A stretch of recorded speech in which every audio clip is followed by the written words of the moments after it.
আপোনাৰ কেনে অৱস্থা জানানে জানা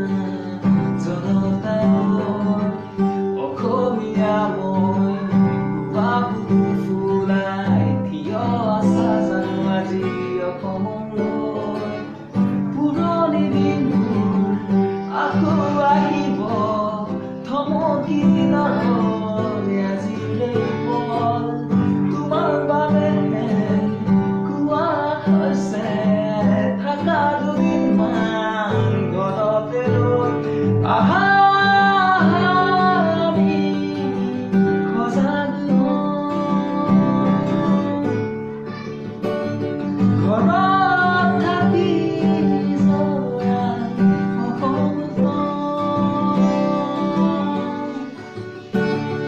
আহা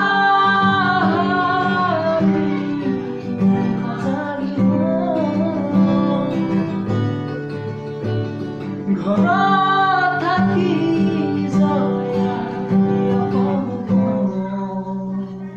You got me jumping like